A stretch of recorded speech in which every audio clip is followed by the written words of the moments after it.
पर बात, साथ ही कमोडिटी बाजार में कैसे हलचल मच रही है इस पर भी खास चर्चा हम करने वाले हैं। लेकिन सबसे पहले ग्लोबल बाजारों में क्या कुछ चल रहा है उस पर अपडेट लेते हैं। हमारे साथ है नेहा आनंद। Neha, good morning.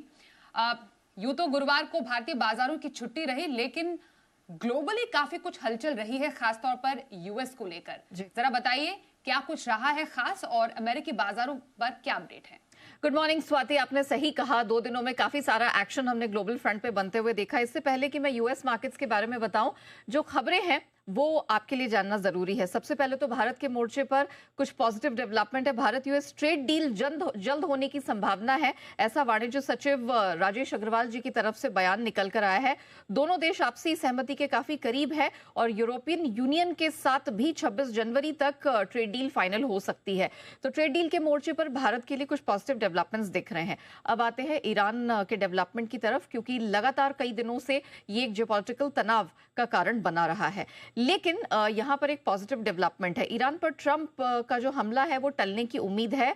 ऐसी सूचना है कि ईरान ने लोगों को मारना बंद कर दिया, ऐसा ट्रंप का कहना है। ट्रंप ने इस तरह का बयान दिया और भरोसेमंद सूत्रों ने बताया कि ईरान में फांसी की कोई योजना नहीं है। ये ट्रंप की तरफ से स्टेटमेंट्स निकल कर आए हैं और ईरान पर हमले से पीछे हटने के उन्होंने संकेत दिए। और यही कारण है स्वाति कि आपने कच्चे तेल की कीमतें जो कि 3.5 महीने की ऊंचाई पर $67 के करीब चली गई थी, इन 2 दिनों में वहां से 3.5-4% का एक स्टीप करेक्शन हमने बनता देखा है। एक और डेवलपमेंट हुआ है जिस कारण से हमने सेमीकंडक्टर स्टॉक्स में अमेरिका में स्ट्रेंथ देखी।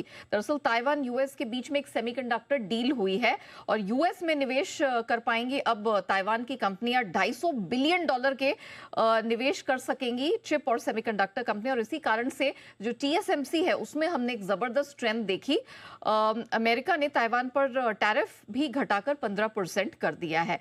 तीसरा अपडेट यह है कि ट्रंप ने वीजा जारी करने पर रोक लगाई है। 75 देश के नागरिकों को अमेरिका में अब एंट्री नहीं मिलेगी, जिसमें पाकिस्तान, बांग्लादेश, ईरान और रूस समेत 75 देश शामिल है। भारत का नाम इसमें नहीं है। और 21 जनवरी से वीजा जारी करने पर ये जो नया अनाउंसमेंट है, इसको आप कह सकते हैं कि फोर्स में लाया जाएगा।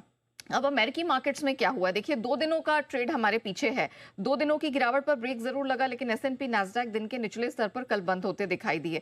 गुरुवार को डाउ तकरीबन 300 अंक मजबूत चढ़ने में कामयाब रहा, 49,400 के ऊपर। 2 दिनों में नैस्डैक 180 पॉइंट नीचे रहा है।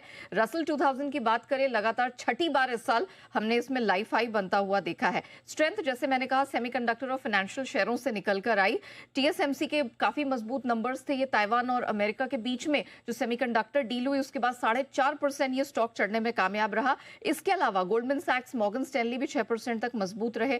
डॉलर इंडेक्स ये 6 हफ्ते की ऊंचाई पर चला गया 99 के ऊपर, और 10 साल की अमेरिकी बॉन्ड डील यहां पर 2 दिनों की गिरावट पर ब्रेक लगा।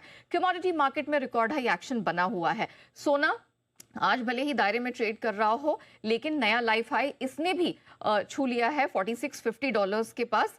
कल हालांकि $21 की गिरावट देखने को मिली। बुधवार को ही हमने लाइफ हाई देखा था। चांदी की बात करें, $93.70 के पास हमने लाइफ हाई बनता हुआ देखा। 4 दिनों की तेजी पर हालांकि हमने कल ब्रेक लगता हुआ देखा है। $91 के नीचे ये बंद हुआ है, लेकिन लाइफ हाई सिर्फ इंटरनेशनल नहीं, घरेलू मार्केट में भी बनता हुआ नजर आया। और अब हम 3 लाख के महत्वपूर्ण लैंडमार्क आंकड़े के काफी करीब है। कच्चे तेल की बात की जाए, 3.5 महीने की ऊंचाई से फिसलता देखा।